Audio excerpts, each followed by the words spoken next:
আসসালামু আলাইকুম। সংবাদে আপনাদের সবাইকে স্বাগতম জানাচ্ছি আমি মিম। শুরুতেই সংবাদ শিরোনাম।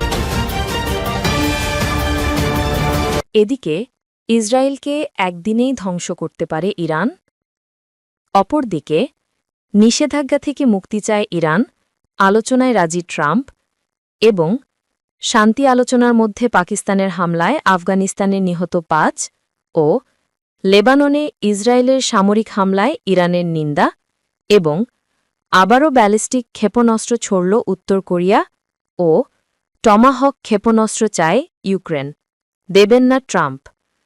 প্রিয় দর্শক, আপনি যদি আমাদের চ্যানেলে নতুন হয়ে থাকেন তাহলে আমাদের চ্যানেলটি সাবস্ক্রাইব করুন ও নতুন নতুন সংবাদে যুক্ত থাকুন।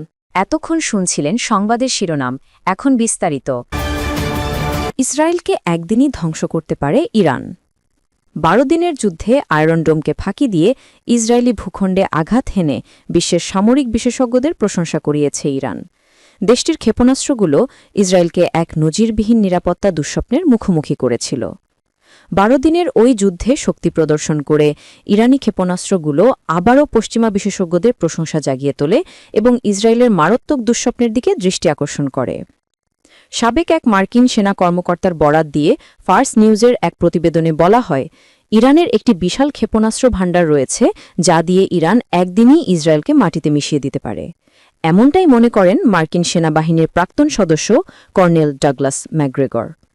তিনি জোর দিয়ে বলেন, ইরান একেবারেই যুদ্ধ করতে চায় না, তবে শত্রুর মুখোমুখি হওয়ার জন্য তাদের উল্লেখযোগ্য সামরিক ক্ষমতা রয়েছে।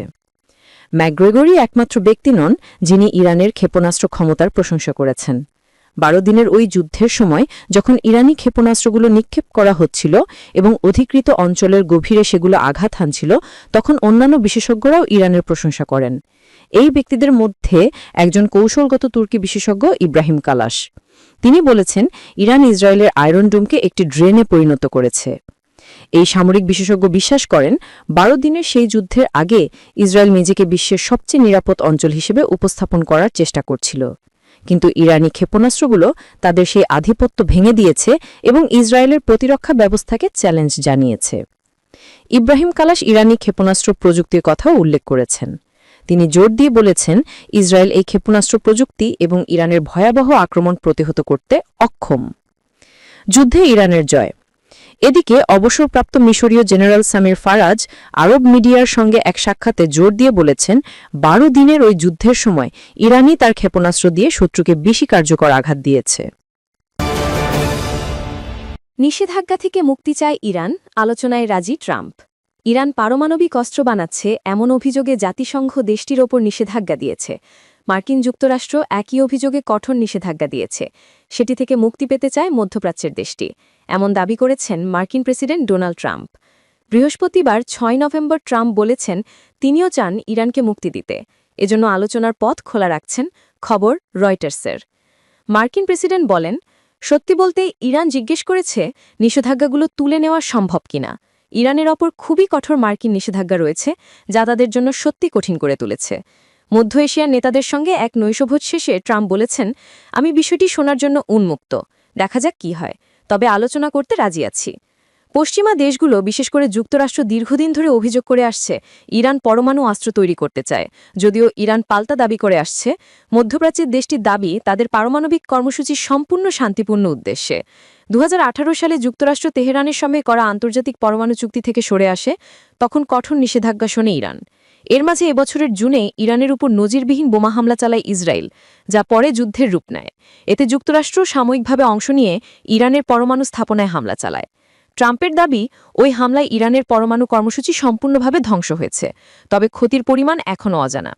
ট্রাম্প বলেন, একসময় ইরান মধ্যপ্রাচ্যের ত্রাস ছিল, কিন্তু এখন তাদের পরমাণু অস্ত্রের সম্ভাবনা আর নেই। অতীতে যুক্তরাষ্ট্র ইরান পরমাণু আলোচনার একাধিক দফা আয়োজন করেছিল ওমান, উভয় পক্ষকে পুনরায় আলোচনায় ফেরার আহ্বানও জানিয়েছে। আলোচনার লক্ষ্য এমন একটি চুক্তি করা যাতে ইরান তার পরমাণু কার্যক্রম সীমিত করবে এবং বিনিময়ে নিষেধাজ্ঞা শিথিল করা হবে। এবার সেই সম্ভাবনাকে আরেকটু বাড়িয়ে দিলেন ট্রাম্প। ইরান শান্তি আলোচনার মধ্যে পাকিস্তানের হামলায় আফগানিস্তানে নিহত ৫। তুরস্কে শান্তি আলোচনা চলছে পাকিস্তান ও আফগানিস্তানের মাঝে। এরই মধ্যে আফগানিস্তানে হামলা চালিয়েছে পাকিস্তান। এতে অন্তত ৫ জন নিহত হয়েছেন। এছাড়া আহত হয়েছেন আরও ৬ জন। বৃহস্পতিবার ৬ নভেম্বর পাক আফগান সীমান্তে এই সংঘর্ষের ঘটনা ঘটেছে। সীমান্তবর্তী আফগানিস্তানের কান্দাহার প্রদেশের জেলা স্পিন বোলদাকের জেলা হাসপাতালের এক চিকিৎসক এ প্রসঙ্গে এএফপিকে বলেছেন, বৃহস্পতিবারের ঘটনায় ৫ জন নিহত হয়েছেন। নিহতদের মধ্যে ৪ নারী এবং ১ জন পুরুষ রয়েছেন। সেই সঙ্গে আহত হয়েছেন আরও ৬ জন। নিহত এবং আহতরা সবাই আফগানিস্তানের নাগরিক। সীমান্তের ওপারে পাকিস্তানে কেউ নিহত কিংবা আহত হয়েছে কিনা এখনও জানা যায়নি। লেবাননে ইসরায়েলের সামরিক হামলায় ইরানের নিন্দা। লেবাননের ওপর ইসরায়েলের ব্যাপক সামরিক হামলার তীব্র নিন্দা জানিয়েছে ইরান। তেহরানের পররাষ্ট্র মন্ত্রণালয় এই হামলাকে লেবাননের সার্বভৌমত্বের সুস্পষ্ট লঙ্ঘন ও আন্তর্জাতিক শান্তি নিরাপত্তার বিরুদ্ধে জঘন্য অপরাধ বলে উল্লেখ করেছে।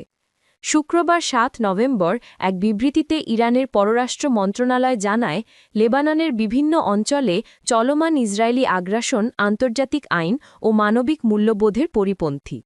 বিবৃতিতে বলা হয়, দখলদার বাহিনীর যুদ্ধোন্মত্ততা রুখতে জাতিসংঘ, আন্তর্জাতিক সম্প্রদায় ও আঞ্চলিক দেশগুলোর তাৎক্ষণিক দায়িত্ব রয়েছে। ইরান সতর্ক করে জানায়, এই আগ্রাসনের প্রতি নীরবতা ও দায়মুক্তি অঞ্চলের শান্তি ও নিরাপত্তার জন্য গুরুতর পরিণতি বয়ে আনতে পারে।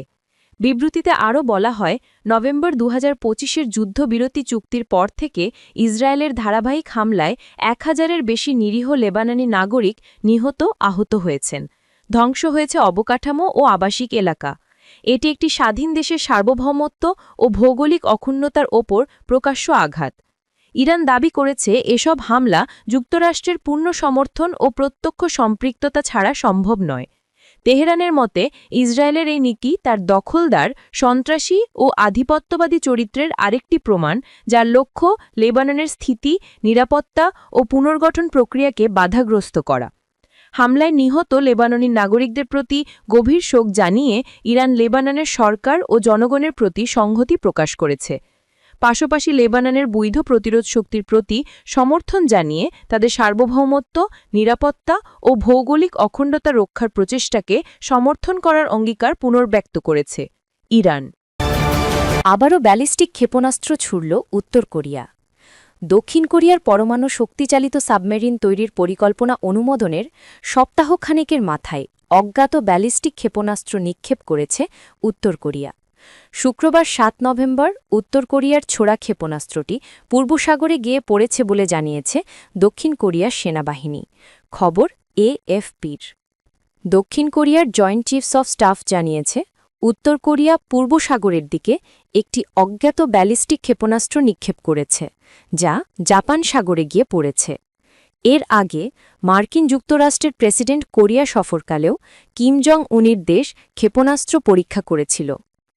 ২০১৯ সালে উত্তর কোরিয়ার নেতা কিম জং উন ও ট্রাম্পের মধ্যে নিরস্ত্রীকরণ ও নিষেধাজ্ঞা প্রত্যাহারের পরিধি নিয়ে শীর্ষ বৈঠক ব্যর্থ হওয়ার পর থেকে পিয়ংইয়াং বারবার নিজেকে একটি অপরিবর্তনীয় পারমাণু রাষ্ট্র হিসেবে ঘোষণা করেছে।